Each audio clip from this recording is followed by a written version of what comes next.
የራሃ ጁማ የክብር ስፖንሰሮች ዘምዘም ባንክ፣ የኢትዮ ጠቢብ ሆስፒታል፣ አዲስ ሲና መካከለኛ ክሊኒክ፣ ኤማሮሽ ሪል ስቴት።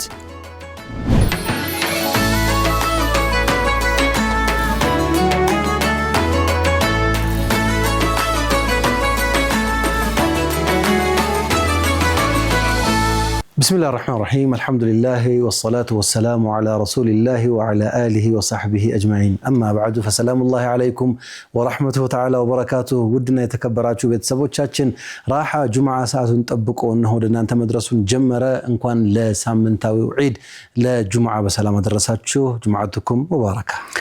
ساعة يرها جمعة بروجرام نوزاري من قريت لايو مسنادوتشين إذا ودنا أنت كربنال أستاذ فؤادن رفت ستنا لليلة تلقوا على يمت البوهلا لا تدري لهم ناس متوالى ديتنا الحمد لله سلام عليكم. እንግዲህ ያው የጁምዓ ድባባችንን እንዳስቀጠልን ነው። ራሃ ጁምዓ ተመልካቾችን እያስደሰተም ቁም ነገር እያስጨበጠም እስካሁን ዘልቋል። ከዚህም በኋላ አዳዲስ ኮንቴንቶችንም እንደዚሁ እየጨመረ ወደፊት ለማለት ተፍተፍ ይያልን ነው።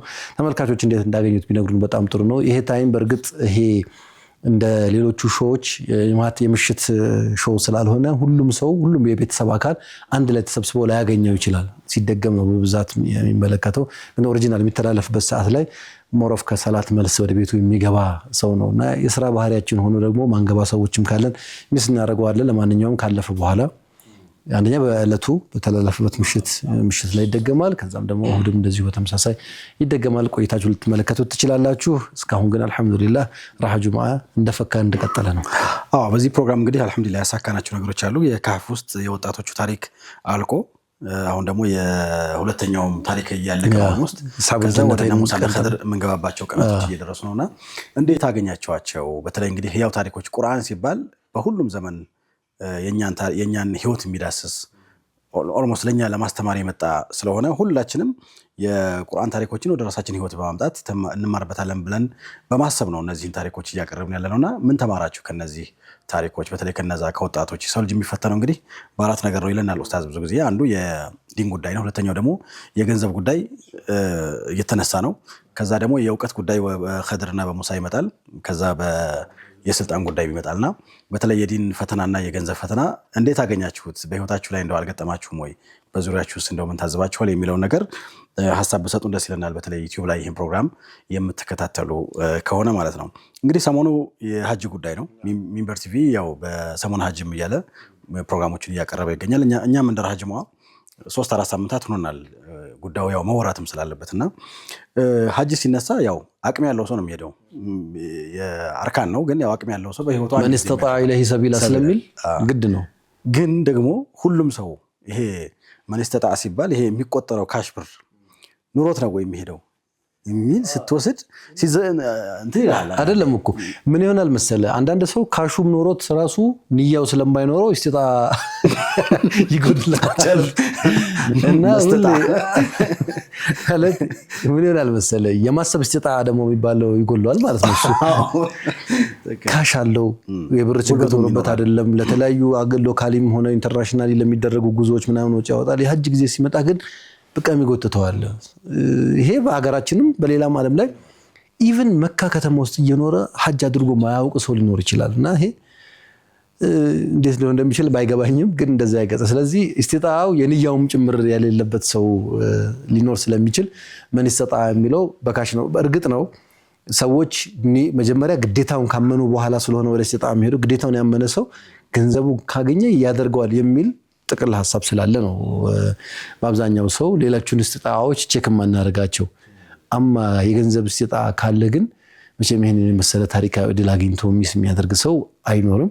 እንደው ከዚህ ጋር የተያዘ አንድ ስቶሪ ሼር አረጋለሁ ያልኩ ያሰብኩ ነበር። ጥሩ እኔም ጋር እንደው አንድ የሚገርም ነገር አለ። ተመልካቾችን በነገራችን ላይ ሰሞኑን ወደ ሐጅ የሚሄዱበት ነው ወንድሞቻችን አባቶቻችንና በራሳቸውም ታሪክ የራሳቸውም ህይወትን እንደዛ ያስተምራል ብዬ አስባለሁ። እንዴት ነው አሁን ሐጅ ለመሄድ የደረሱት የሚለው ነገርም ጠቆም ያደርጋል ብለን አስባለና ተፈضلሽ ኢንሻአላህ እንጀምር። የኔን ታሪክ ልንገር ያንተን ታሪክ የከበደና አክቹአሊ ባረገልኝ ከዛ ፊት እንደው ይሄን ፕሮግራም እንዲሳካ ያደረጉ ተቋማትን እናመስግንና ከነሱ ጀምረን ወደ ታሪኩ ብንገባ ምን ትላለህ?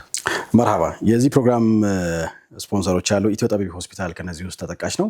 የጤና ጉዳይ እንግዲህ አሳሳቢ ነው። ሁሌም ለጤናችን መጨነቅ አለብን። ያው ለስራም ተፍተፍ እንላለን፣ ለእውቀትም ተፍተፍ እንላለን። የጤና ጉዳይ ሊያሳስበን ይገባል። ህመም አይንካው። ምናልባት የጤና እክል ካጋጠማችሁ ግን በሙያው አንተን ባተረፉና በዘመኑ ባፈራቸው መሳሪያዎች ታግዘን የተሟላ የጤና አገልግሎት እንሰጥዎታለን። ሳምንቱን 24 ሰዓት ሙሉ ይሰራል ኢትዮ ጠቢብ ሆስፒታል። በተለይ እንግዲህ ለሴቶች የጤና አገልግሎት በልዩነት ይሰጣል። በራሱ በተሟላ እንዲሁም ደግሞ ለፓርኪንግ ምቹ በሆነ ህንፃ ነው እንግዲህ አገልግሎቱን የሚሰጠውና አድራሻ መሳለሚያ ሰፈረ ሰላም ይገኛሉ። ወረፋ ለማስያዝ እንዲሁም ደግሞ አጠቃላይ መረጃ ለማግኘት 9 ላይ በመደወል ሐሳባችሁንም እንዲሁም ደግሞ ወረፋ ልታዙ ትችላላችሁ። ከልብ እናመሰግናለን። ሌላኛው ፕሮግራማችንን ያበረታልን ተቋም አለ። እጅግ አድርገን እናመሰግናለን። አዲስ ሲናያ ውስጥ ደዌ ስፔሻሊቲ ክሊኒክ ለቤተሰቦ ብርሃን፣ ለስራው ብርታትን፣ ለራስዎም ደስታን ማግኘት ከፈለጉ እንግዲህ መሰረቱ ጤና ነው። ጤናው ደግሞ በንቃት መጠበቅ አለበት። ይህን ልናገለግለው 24 ሰዓት ዝግጁ ሆነን እየጠበቅናችሁ ነው የሚለን አዲስ ሲናያ ውስጥ ደዌ ስፔሻሊቲ ክሊኒክ ነው። የ24 ሰዓት ድንገተኛ ህመም አገልግሎትን የጥራቱን የጠበቀ የላቦራቶሪ ምርመራ እንደዚሁም ሙሉ ወይም ጄነራል ሜዲካል ቼክአፕ ማድረግ ለምትፈልጉ ደግሞ በስፔሻሊስት ሐኪሞች አገልግሎት እንሰጣለን ይላሉ። በአድራሻቸው ለቡ መብራት ኃይል ሐማድ ታወር ግራውንድ ፍሎር ላይ ታገኟቸዋላችሁ። በ0960 7772 ወይም በ0960 777444 ልታገኟቸው ትችላላችሁ። አዲስ ሲናያ ውስጥ ደዌ ስፔሻሊቲ ክሊኒክ ለተሟላ ጤናው ታማኝ አጋር ነን ይላል። ፕሮግራማችንን ስላበረቱልን እናመሰግናለን። ሌላው የዚህ ፕሮግራም የክብር ስፖንሰር ኢማሮሽ ሪል ስቴት ነው። የቤት ጉዳይ ያው እንግዲህ መሰረታዊ ፍላጎት ነው። ለ8 ዓመታት ቆይቷል። ሪል ስቴት 188 ቤቶችና 123 የሱቅ ቁልፎችን አስረክቧል። እነዚህ 311 የኢማሮሽ የጽናት አሻራዎች ናቸው። ኢማሮሽ ሪል ስቴት እንግዲህ ያለቁ ቤቶችን በመሸጥ ነው የሚታወቀው። በሰባራ ባቡር፣ በበኒ ሰፈር፣ በሶማሌ ተራ፣ አየር ጤናና ጀሞ በተለያዩ ዲዛይንና የአከፋፈል ዘዴዎች የተዘጋጁ ቤቶችን እያስገነባ ይገኛል። እርስዎም የዚህ መልካም አጋጣሚ መጠቀም የዘላቂ ኢንቨስትመንትና የቤት ባለቤት ይሁኑ ተብላችኋል። አድራሻ ከባልቻ ሆስፒታል ጀርባ ሳጅዳ ህንፃ ይገኛሉ። ለተሟላ መረጃ 6790 ላይ ደውሉ። የዚህ ፕሮግራም ስፖንሰር ስለሆነ ከልብ እናመሰግናለን። መልካም እንግዲህ አጋሮቻችን ሁሉም እናመሰግናለን። ወደ ስቶሪው ስገባለ ምንድነው ስለ ሲጣ ቅድም ስላነሳ ነው።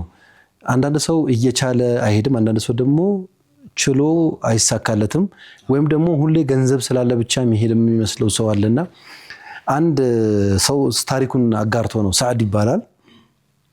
ይህ ሰው ኤርፖርት ውስጥ ቁጭ ብሎ ነው ከአንድ መንገደኛ ጋር እንደዚህ ቁጭ ብሎ ሐጅ ለመሄድ የሐጅ ሴሬሞኒ ለመሄድ ነው እንትን እያደረጉ ያሉና ይጠይቀዋል። እኔ ለዚህ ያክል ጊዜ ሐጅ አድርጌያለሁ፣ አልহামዱሊላህ አላህ ወፍቆኛል እንደዚህ እናምን። ያንተስ ስቶሪ እንዴት ነው? ሐጅ ከዚህ በፊት አድርገህ ታውቃለህ ወይ ይለዋል። ከዛ ያው አመነታና የኔ እንኳን ታሪክ በጣም ረጅም ነው፣ ሐጅ ያደረኩበት ስቶሪ ረጅም ነው፣ ጊዜ የማይበቃውም ይሏል። ግድ የለም አሁን እኮ ያው ፕሌን ላይ እየጠበቅን ነው ገናና ምንም እንሰራው ነገር ስለሌለ ስቶሪህን እሷ ራሷ ታጓጓለች እንዲህ ማለት በራሱ እና ግድ የለም ይቆያል። አይ ይሄንንማ ሳልሰማ ሐጅ ወደ ጉዞም አልሄድም ይሏል። በኋላ ምንድነው የገጠመው? ይህ ሰውዬ ሰዓድ የሚባለው በሙያው ፊዚዮቴራፒስት ነው። ሕክምና ዘርፍ ላይ ነው የሚሰራበት ሆስፒታል አለና ያው ረጅም ጊዜ ከሰራ በኋላ ለሐጅ ያው አጠራቅሞ ብሩ ይሞላላታል እና ሐጅ ሊሄድ ባለበት አመት ኦሬዲ ጉዞ ሊጀምር ረጅም አመታት ማለት ነው። በቃ ረጅም አመት ቪዚት ለማድረግ ታግሎ አኺረን ምን ሆነ ብሩ ሞላልኝ ብሎ ሄዶ ሊከፍል እንትን ያደረገበት ቀን ላይ የመጨረሻ የሆስፒታል ቪዚቱን ለማድረግ ይገባል ወደሚሰራበት ማለት ነው። በቃ ከፍሎ ሊሄድ ነው። ፕሮሰሱን ጨራርሶ ምናምን ጉዞ ለማድረግ ፈቃድ ጠይቆ ምናምን ለመውጣት ነው። ግን ቪዚት ለማድረግ ወደ ሆስፒታል ይገባል። ከዛ ለረጅም አመት ልጇን የሚያክምላት አንድ እናት ታገኘዋለች። በኋላ እንዴት ነሽ ሰላም ነሽ ምንድነው ዘለው ፊቷን ሲያያት በጣም ጨንቋታል ምናምን። ምን ሆነሽ ነው? አይ በቃ ከሆስፒታሉ የመጨረሻ ቀኔ ነው ልወጣ ነው። እንዴ ለምን ልጅሽ አልተሻለውም እኮ ምን ተገኘ? ወይስ ሌላ ሆስፒታል ደህና ሆስፒታል አገኘሽ ምናምን ይላታል። አይ ከዚህ የተሻለ ሆስፒታል አላገኝም፣ ካንተም የተሻለ ትሪት የሚያደርገውም ሰው እንደማላገኝ አውቃለሁ፣ ግን በቃ ልወጣ ነው ይላል። ያ ሰውዬ ለምን ታዲያ ምን ገጥሞት ነው ይለዋል። እና አኺረን ለምንድን ነው የምትወጪው ሲላት ያው ባለቤቴ ወይም የልጁ አባት የተወሰኑ ስራዎች ነበሩት። በአጋጣሚ ሆኖ ከስራው ተባረረ ወይም ስራ እድሉን አጣ እና እዚህ ሆስፒታል ከፍሎ የማሳከም አቅሙን ስላላገኘም መቆየት አንችልም። መውጣትና እንግዲህ አላህ በቀደረልን ቀድር መጠቀም አለብን። ቤታችን ወስዷል ልጁን ትላለች። አረ ልጁ ጉዳት ላይ ነው ያለው እንትን ማድረግ አለበት። በቃ አፎርድ አላረግም። ቆይ እስኪ እንግዲህ የሜዲካል ዳይሬክተሩን ወይም ደግሞ የድርጅቱን ስራ አስኪያጅ ሄጄ ቼክ ላድርግ ብሎ ሄዶ ይጠይቀዋል። እቺ ሴትዮ ረጅም ጊዜ ስትከታተል ነበር። እንደዚህ ነው ልጁ ተስፋ አለው የመዳን እና አሁን ደግሞ መክፈል ስላቃታት ነው የምትወጣው። እባክህ እንተባበራት ምናምን ሲሉ ደስ ይለኛል ብንተባበራት፣ ግን ይሄ ድርጅት የመንግስት ድርጅት ወይም ቻሪቲ ኦርጋናይዜሽን አይደለም፣ ፕራይቬት የሆስፒታል ነው። ባለቤቶቹ ይህን ስራ ላይ ተሰማሩት ሰርተው ለአትርፎ ለመኖር ነው። ስለዚህ ይህንን አፎርድ ማድረግ አንችልም፣ ይህን ያክል ማውጭ ማድረግ አንችልም። እነሱ ራሳቸው እንግዲህ የሚጨነቁትን ይጨነቁ ይለዋል። በቃ ከዛ ተመልሶ እንዴት ይንገራት? አይቻልም ተብሏል ማለት ተስፋ ነው የሚያቋርጠው። ከብዙ ማመንታት በኋላ በቃ አካውንታንቷ ጋር ሄደና የነዚህን ሰዎች ሂሳብ እኔ እዘጋለሁ እና ልጁ ሕክምናውን ይቀጥል ብሎ ይነግራታል። በቃ እሺ ትላለች። እሱም ለሐጅ ያዘጋጀውን ብር ወደዚህ ትራንስፈር ያደርጋል ማለት ነው። ስንት ዓመት ሙሉ ያዘጋጀው ማለት በቃ ለራሱ እንዴ ሐጅ ነው መሰለ ትልቅ በህይወት ዘመን አንድ የምታገኘው እድል አጠራቅመህ ለዛው የሚያገኘውን ሚስ ማድረግ በጣም ከባድ ነው። ደሞዝተኛ ነው ደግሞ አሁን በእኛ ሀገር ቋንቋ ደሞዝተኛ አጠራቅሞ እኮ ምልህ የዛው አይሆን አይመጣልህም ራሱ። ከዛ መጥቶ በቃ አብሽሪ ወጪው ተሸፍኖለታል ሲላት እናትየው የተደሰተችው ደስታ በቃ ዱዓ አድርጋለት አመስግነው ምን እንዴት ወጣ የልጇን ህይወት ነው የታደገላትና በዛ ሰዓት ይሄ ሰውዬ ምንም ሊያደርግ አልቻለም። ጓዙን ሸክፎ ወደ ቤቱ ለቤተሰቡ ደግሞ አጅ ሊሄድ ነው ምናምን ተናግሯል ምናምን። አሁን ያለው አማራጭ ወደ ቤቱ መመለስ ነው። ቤቱ ገባ። በቃ በዚህ ምክንያት የዛን አመት ሐጁን ሊያሳልፍ ሆነ ማለት ነው። እንትነው አኺረን ቤት ገባ። አረፍ አለና ቀበተኛሁበት ይላል። ህልም ያለው ህልሜ ላይ ምንድነው ማየው? በቃ ጠዋፍ እያደረኩ ነው። ሐጅ ላይ ሆኜ ነው ጠዋፍ አደርጋለሁ። ከዛ ሰዎች እንኳን ደስ ያለ ሐጅ መብሩር ሐጅን አላህ እንኳን ተቀበለ ይሉኛል። ስነቃ አልሄድኩም። በቃ አላህ እንግዲህ ትካሰኝ አልኩኝ ይላል በህልሙ ቢያንስ በቃ አትሊስት በህልሜ ሐጅ አድርጌያለሁ። ይህ ሰዎች የሆነ ቦታ ላይ ሲዘጋ የሆነ ቦታ ላይ ሊከፈት እንደሚችል እንዴት ቀና እንዳላቸው ሰው ሐጅን በእንትን ነው ማድረገው በህልሜ አድርጌያለሁ አልহামዱሊላህ ምናምን ብሎ ደስ እንዳለው ትንሽ እንደቆየ ስልክ ይደወላል። ማን ነው የሚደውለው? የሆስፒታሉ ሜዲካል ዳይሬክተሩ ነው የሚደውለው። ትላንትና የሴትዮዋን እንትን ወጪ ይሸፈንላት ብሎ ሎቢ ሲያደርገው እምቢ ያለው ማለት ነው የተቃወመው። ይደውልና ምንድነው እንደዚህ አይ የድርጅቱ የሆስፒታሉ ባለቤት ዘንድሮ ሐጅ ለማድረግ ተነስተዋል እና የሆስፒታሉ ባለቤትም የተወሰነ ቴራፒ ትሪትመንት ያደርግ ነበርና ከዚህ በፊት እሱ ቴራፒ ይሰጠው የነበረው ባለሙያ ባለቤቱ ስለምትወልድ እሷን ጥሎ መሄድ አይችልም። ስለዚህ ከኛ ሌላ ሲኒየር ባለሙያ እንዲተካለት ጠይቀዋል እና አንተ እንድትሆን ነው የተፈለገው። አሁን በፍጥነት ከባለቤቱ ጋር ሐጅ እንድታደርግ እንደውም ተለመነው ተብሏል ማለት ነው። አረ እኔ እንደዚህ በፍጹም በቃ መሄድ አለብህ እንትና አደረገ። ዩሲ አላህ ነገሮች እንዴት እንደሚገለብጥ። ከዛ በጣም ተደሰተ። ለዚህ ሴትዮ ሲከፍል አላህ ለሱ ደግሞ ከፈለለት። መክፈሉ ብቻ አይደለም። ከዛ ይሄ ነገር አሰበ ምን አይነት ነገር እዛ ሆስፒታል ውስጥ አፎርድ ማድረግ ለማይችሉ ሰዎች ከፍለው መስተናገድ ለማይችሉ ወይም ደግሞ ከፍለው በቃ አቅማቸው ላነሳቸው ሰዎች እንዴት መርዳት ይችላሉ የሚል የቻሪቲ ቦክስ እንዲቋቋም ምክንያት ሆነ። ከዛ በኋላ እንደገና ያወጣው ወጪ ተሸፍኖ የዛች ሴትዮ እሱ የከፈለው የትዳር አጋሯ ደግሞ እንትኑ ስርዓት የነበረውም በዛ ምክንያት ወደ ስራ እንዲገባ ተደርጎ አላህ አስተካከለው። ይሄንን ግን ምንድነው አሁን በእኛ ስናስብ እንዴት ሐጅ ለሄድበት የነበረውን ብር አንዲት ሴት ልጇ ስለታመመ ከፍላለሁ የሚል ነገር ይመጣባል። ምክንያታዊም አይደለምና ሰዎች ሐጅ የሚደረገው በገንዘብ ብቻ አይደለም። ገንዘቡን ለሐጅ አልከፈለውም እኮ ለዚህ ሴትዮ ነው እኮ የከፈለው። ግን አላህ ደግሞ አወጣው ተካለት ማለት ነውና ይሄ ስቶሪ ቅድም ካነሳው ጋር ይሄዳል ብዬ ስላሰብኩ ነው። አንድ ነገር አስተዋወስከኝ። በዚሁ አፍሪካ ውስጥ የተከሰተ ነበር 2017 ይመስለኛል በፈረንጆችና የዛሬ 9 ዓመት አካባቢ እንደዛ አካባቢ ማለት ነው። እና ጋና ውስጥ ነው። ጋና አንድ ገጠር ውስጥ የሚኖር ሰው ታሪክ ነው የምነግርህ። የቱርክ የሚዲያ ባልደረባዎች ደግሞ ቲአርቲ የሚባል አንድ ቴሌቪዥን አለና ስራዎችን ለመስራት ዘገባዎችን ለመስራት ወደ አንድ ገጠራማ የጋና መንደር ውስጥ ይሄዳል እና በሰዓቱ ቀረጻቸውን ቀርጸው አረፍ ባሉበት ሰዓት ድሮን ነች ያው እንግዲህ በአየር ላይ ተንቀሳቀሰች የምትቀርጸዋን ድሮን ይዘው ነበርና እሱን ከጎን አስቀምጠው የሆነ ሽማግሌ ናቸው አልሐሰን አብደላህ ይባላሉ አዛውንት ናቸውና በቃ በዘመናት ሁሌ ሐጅ ማድረግ የሚመኝ እንደማንኛውም ሙስሊም የሚመኙ ሰው ናቸው። ግን ያው አይደለም እዛ አክራ እንኳን መሄድ አይችሉም ነው የሚለው ዘገባውና ከዛ ሰላም ይሏቸው ይላሉ። እነዛ ፈረንጆች ናቸው ያው የቱርክ ከለር ያላቸው ሰዎች ናቸውና ሰላም ሲሏቸው ትንሽ ሰውየውም ይፈራሉ። አልጨበጣችሁም ምናምን አይነት ነገር የመፍራት ሁለተኛ ደግሞ እቺኛቱን ሲያዋት ግራ ይገባቸዋል። አውሮፕላንም ትመስላቸዋለች ደግሞ ትንሽ ነች ምንድነች ይላሉና ጭራሽ በሷ ምክንያት ሰዎቹን ሁሉ መፍራት ጀመሩና ሰላም አልልም አይነት ነገር ይሏቸዋልና ባይሆን እንደው እቺ ነገር ከጎናቸው ያለችው ነገር ከፍ ብላ አውሮፕላን ብትሆንና ወደ መካ ወይ ደግሞ ወደ ሐጅ ብትወስደኝ ደስ ይለኝ ነበር የሚል እንደው ቀለል አድርገው ዝም ብለው ምኞታቸውን ገለጹ እና ተሳስቀው ምናምን እንትላሉ። ከዛ በአጋጣሚ ከነሱ ውስጥ ከዛው ከጋዜጠኞች ውስጥ አንዱ ፎቶ አንስቷቸው ነበርና ታሪኩ በጣም ይገርመዋል።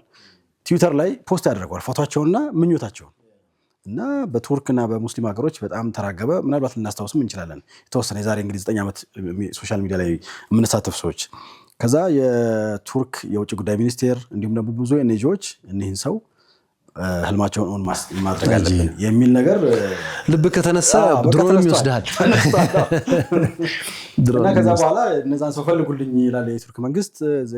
ከአክራ ወደ ውስጥ ወደ ገጠር የሚገባ መንደር ውስጥ ተሄዶ እሳቸውን ወደ ኢስታንቡል ወሰዷቸው። ኢስታንቡል ላይ የሚገርም ነገር ልክ እንደ ትልቅ የዓለም መሪ በዚህና አቀባበል ተደረገላቸው ምናምን ነው ኢስታንቡል የገቡት። ብዙ ቦታዎች እንዲጎበኙ ተደረጉ። የትላልቅ የመንግስት ኃላፊዎች አናገሯቸው፣ በጣም አፕሪሺየት አደረጓቸው። እዛ ሆነው እዛ ጫካ ውስጥ እየኖሩ እንደው እንደዚህ አይነት ስለ ሐጅ ማሰባቸው ምናምን ተገርመው ብቻ ሁሉ ነገር ተስተካከለላቸው። የቪዛ ጉዳይ ተስተካከለ፣ አክራ እንዲመለሱ ተደረጉ።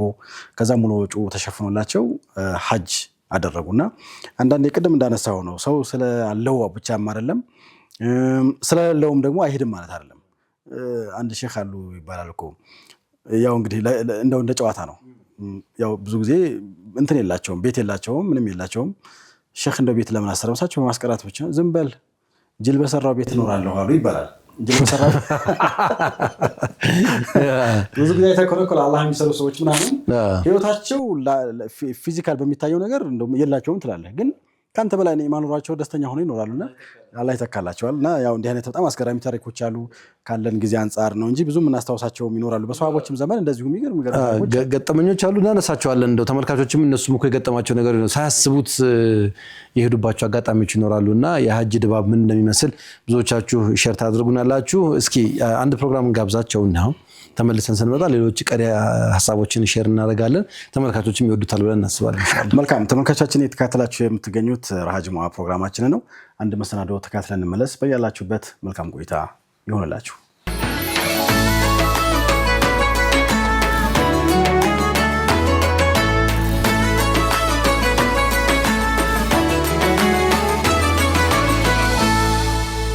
ተመልሰናል። ክቡራትና ክቡራን ተመልካቾቻችን በመከታተል ላይ የምትገኙት ረሃ ጁሙዓ ነው። ከፕሮግራማችን ጋር አብራችሁ ስለሆናችሁ እጅግ አድርገን እናመሰግናለን። እንዴት አገኛችኋቸው ኮንቴንቶቻችንን? እንግዲህ ሐሳብ አስተያየቶቻችሁን 9282 ላይ ታደርሱን ትችላላችሁ። በመላው ዓለም ሆናችሁ ደግሞ በተለያዩ የዲጂታል ሚዲያ አማራጮች የምትከታተሉን ካላችሁ እናንተንም እናመሰግናለን። በዩቲዩብ ላይ እንደዚሁ ልታገኙን ትችላላችሁ። አጫጭር መልእክቶችን ደግሞ በቲክቶክም በኢንስታግራምም በፌስቡክም አማራጮች ልታገኙን ትችላላችሁ። ፕሮግራማችንን ስለምትከታተሉ እናመሰግናለን። አጋጣሚ ሜዳ ላይ ተገናኝተን ነበር። ፕሮግራም ላይ እየገለጽነው ነበር። የመጀመሪያውን ጎል አይተውት ይመስለኛል ተመልካቾችም ቪዲዮ ስላለ የመጀመሪያውን ጎል አንተ ነው ያገባው። እንትን ማድረግ ማለት ነገር እንትን ስንል የሚገርም ነገር አለ። ዞሮ መስጂድ ውስጥ ነው ያን ፕሮግራም ያየ ነው። የሰዎቹም ራሱ የኮሚቴዎቹ ዓላማ በጣም የሚገርም ከየት መጣ እንደው ነገሩን ትላለህ። ራሱ የመስጂዱ ታሪክ አንድ ፕሮግራም ይወጣዋል። በነገራችን ላይ ከጊዜ ወደ ጊዜ ያስፋፉበት መንገድ ትልቅ ነገር ነው። ግን ደግሞ ዛሬ ላይ ደግሞ ያንን የስፖርት ማዘውተሪያ መስራት ብዙ ጊዜ ሌላ እምነት ተከታዮች ስም መጥቀስ ላያስፈልግ ይችላል። ብዙ ሰዎች ወደ ራሳቸው የጠሩበት አንዱ የውሃ ጉዳይ ነው አይደል? ያ መስጂድ ምናልባት መሀል ከተማ ላይ ደግሞ በሁሉም በሮቹ 3 በር አለው። በሶስቱም በሮቹ ደግሞ በነፃ ለተጠቃሚዎች ለእምነት ሳይለይ ብሔር ጎሳ ሳይለይ እንትን አድርጓልና በጣም ብዙ መስጂዶች ተሞክሮ ልንወስድ ይገባል ብዬ አስባለሁ። በተለይ ደግሞ ክፍለ ሀገር ያሉ መስጂዶች አዲስ አበባ እንኳን ይታማል ያው መስጂዶቻችን የላቸው ማለት ክፍለ ሀገሮቹ ግን ሰፋ ያሉ ስለሆነ ማሰብ እንዳለብን ያሳያል ብዬ አስባለሁ። በሚገባ እንግዲህ እንደዚህ አይነት ኢኒሼቲቮች ከጊዜ ወደ ጊዜ እየጨመሩ ነው። አሁን መስጂዶቻችን ባላቸው ሪሶርስ ያንን ለማድረግ እየሞከሩ ነው። ተጨማሪ ሪሶርሶችም ይፈልጋሉ። እርግጥ ነው አሁን የተጀመሩ እንቅስቃሴዎች ቀላል አይደሉም። የሰለፈ ሷሊህ መስጂድ ቀደም ብሎ አውቀዋለሁ። ገና ኮንስትራክሽን ላይ ያለ ኢቲካፍ እየገባን እዛ ግቢው አጥር አልነበረውም። በቃ አጠገቡ የአሳማ ማርቢያ ነበረ በፊት። እንግዲህ አሁን ይኖር እርግጠኛ አይደለሁም። እና አሳማ ከነግማቱ ምናምን መስጂዱ ግቢ ውስጥ እየገባ አዛ ያደርግ ነበርና በቃ እንን ለማድረግ ትግል ነበር። እዛ አካባቢ ሰዎች በጣም ታግለዋል። አልহামዱሊላህ ዛሬ አርአያ ከሚባሉ መስጂዶች መካከል አንዱ እየሆነ ነው። ሰርቪሶች እዛው ይሰጡበታል። አሁን የውሃ ጉድጓድ ተሰጥቶ በነፃ ውሃ ሰዎች የሚጠጡበትን አማራጭ ወደ ቤታቸው ይዘው የሚሄዱበትን አማራጭ አመቻችተዋል። ሜዳ የእግር ኳስ መጫወቻ ለጊዜው ተስተካክሏል። ከነ ሻወሩ ከነ ፋሲሊቲው ቀስ እያሉ ደግሞ ሌሎች ተጨማሪ ፋሲሊቲዎችንም ፓርኪንግ የተሟላ ፓርኪንግ ያለበት ግቢ ነው ያለው። ኢቲካፍ ይሰጥበታል። አዳር ፕሮግራሞች ይከናወኑበታል። ይሄ ቀላል ነገር አይደለምና ይሄንን ላመቻቹ ሰዎች በጣም አመስገን ያስፈልጋል። ሌሎች መስጂዶችም እንደ አርአያ እነዚህን መውሰድ አለብን። ጁምዓና እንትን ጠብቀን ብቻ አይደለም ስለ መስጂድ የምናወራው፣ በየጊዜውም ቢሆን እንትን ማድረግ ያስፈልጋል። እናንተም ላበረከታችሁት አስተዋጽኦ በጣም እናመሰግናለን ማለት እንወዳለን፣ አዘጋጆቹን ማለት ነው። ሌሎችም አርአያ ሆናችሁ ደግሞ ይሄንን ሞዴል ወስዳችሁ በራሳችሁ ላይ ብትሞክሩ እንላለን። والله አለም አንድ ጊዜ ምን ገጠመኝ መሰለኝ የሆነ መስጂድ ሂደን ጅሙዓ ከሰገድን በኋላ ትልቅ ዛፍ አለ። ይሄ ዋርካ የሚባል ዛፍ አለና ቅርንጫፉ ታውቃለህ በጣም ሰፊ ነው። ግን ዙሪያውን አፈሩን ለመገደብ ዛም ውሃ ለማጣት እንዲመች በብሎኬት እንትን ተደርጋለች። ልሾ ተደርጎም ታጥሯል። ከዛ ግን በጣም ያሳዝነኝ ዙሪያውን በሽቦ ደግሞ እንትን ተደርጎበታል። ብሎኬቱ በቃ ሰው ሊቀመጥበት የሚችለውን ቦታ በሽቦ እንዳይቀመጥበት ሽቦ እንትን አድርጎበታል። እሾህ አድርጎበታል። ለምንድን ነው ስላቸው ሰው እንዳይቀመጥ። ለምን መስጂድ ውስጥ ሰው ለምን ይቀመጣል? እንዴ ደግሞ እኮ ትምህርት ቤት አለው፣ እዛው መድረሳ አለው፣ አካዳሚክ የሚሰጥበትም እንትን አለውና አንዳንዴ መስጂድ ማለት ሁለገብ መሆኑን ብዙ ጊዜ ግንዛቤ አይኖረንም። ሰው መጥቶ የታሱ መስጂድ በር ላይ መጥቶ ቢቀመጥ ምን አለበት ትላለህ እኮ። ከዛ ውጭ ሌላ ቦታ መቀመጥ ማመቻቸት ነው እንጂ ወንበር ምናምን ጠረጴዛ ሁሉ ነገር ማመቻቸት ነው እንጂ ያለብህ አትሊስት አዛን ሲል እዛው አጠገቡ ያለበት እንዲገባ ማድረግ ነውና ያው ተቃፋችን ስለሚለያይ ነው። ለማንኛውም እናንተ ጋር እንደዚህ አይነት አጋጣሚዎችና ሁኔታዎች ካሉ ሼር ልታደርጉን ትችላላችሁ። መስጂዶቻችን ከዚህ በላይ ማበብ አለባቸው። ለአካል ጉዳተኞች ምቹ መሆን አለበት፣ ለሴቶች ምቹ መሆን አለበት፣ ለህፃናት ምቹ መሆን አለበት። ለሙስሊም ላልሆነ ማህበረሰብ ገብቶ እዛ መስጂድ ውስጥ ምን አለ ብሎ የሚያውቅበትን መረጃ ብትሰጠው ምን አለበት። እኔ ቱርክ ላይ አንድ ኖቲስ ያደረኩት አንዳንድ መስጂዶች አሉ፣ ታሪካዊ መስጂዶች በተለይ በቃ የሰላት ሰዓት ላይ ሙስሊሞች ብቻ ናቸው የሚስተናገዱት። ከዛ ውጭ ግን ድሬሲንግ ኮድህን አስተካክለህ ሙስሊም ያልሆነ ሰው መስጂድ ውስጥ ምን ይከናወናል፣ መስጂድ እንዴት ያለ ስትራክቸር ነው፣ ውስጡ ምን አለ የሚለውን እንዲያዩ ይፈቀድላቸዋል። ገብተው ያያሉ። ያ ብቻ አይደለም፣ ገና ልክ ስትገባ የተደረደሩ መጽሐፎች፣ ፓምፍሌቶች በነፃ የሚወሰዱ አሉ። ሰው ገብቶ ያንን ፒክ አድርጎ ሄዶ እንዲያነብ እድል ትፈጥርለታለህ። አድቫንስ ማድረግ ነው። ከዛ አርብ የሆነ መስጂድ አለ። ጁምዓ ደግሞ ልክ ተሰግዶ ሲጨረስ እንዲህ እንትን ቦክስ ነገር ይቀመጣል። ሐለውያት ጣፋጭ ነገሮች ሰውም ይመጣል። ከቤቱ ሲመጣ ያንን ጣፋጭ ነገር ያመጣና ካርቶኖች ይከተል። የሚወጣው ሰው ደግሞ ፒክ እያደረገ ይዞ ይወጣል። በተለይ ልጆችና ህፃናት በቃ ጁምዓን መምጣትን ይወዳሉ። ልክ እነሱ ያንን ፍለጋ መተው እዛ መስጂድ ውስጥ ውርር ሲያደርጉት ኢማሙ ለነሱ የሚሆን መልእክት ያስተላልፋል። እሺ ሰውን ጠርተህ እንትን ታደርጋለህ። እንኳን ልትገፋው ይቅርና እንኳን እሾህ ልታስቀምጥበት ይቅርና ማለት ነው። ይሄ ትልቅ ነገር ነው፣ መታሰብ አለበት ማለት ነው። ኢንሻአላህ መልካም። ብዙ ተሞክሮ እንደወሰዳችሁ ተስፋ እናደርጋለን። ብዙ እኔ ኢባዱ ረህማን የሚባል መስጂድ አለ የጥና አካባቢ። የኢቲካፍ ትልቅ የሚገርም ታሪክ አለው። ለራሱ ደግሞ እዛው ለታዳጊ ወጣቶች የመኪና የማጠብ እንትን አዘጋጅተው ጉድጓድ ራሳቸው እያቋቋመ ይገኛል። የቤተሎንን ማስታወስ እንችላለንና እርስ በራሳችሁ እንደው ተሞክሮ ወስዳችሁ እንደዛ አይነት ነገሮችን ተገብራላችሁ ብለን ተስፋ እናደርጋለን። ይህንን ፕሮግራም ስፖንሰር ያደረጉ ተቋማቶች ያሉ ኢትዮ ጠቢብ ሆስፒታል፣ ኢማሮሽ ሪል ስቴት እንዲሁም ደግሞ አዲስ ሲና ክሊኒክ ይህንን ፕሮግራም ስፖንሰር አድርገዋል። ስፖንሰሮቻችንን ከልብ እናመሰግናለን። እናንተም ተመልካቾቻችን አብራችሁን ቆይታ ስላደረጋችሁ ከልብ እናመሰግናለን። መልካም አንድ ፕሮግራም አንድ መሰናዶ ተከታትለን ደግሞ ተመልሰን እንመጣለን። ዛሬ ህያው ታሪኮችን ቦታቸውን ይዘው የሚጠብቁ ነው የሚሆነው። ስለዚህ ተመልካቾችን ለአንድ ፕሮግራም እንጋብዛቸው። መልካም አብራችሁን ቆዩ። በያላችሁበት መልካም ቆይታ ይሁንላችሁ።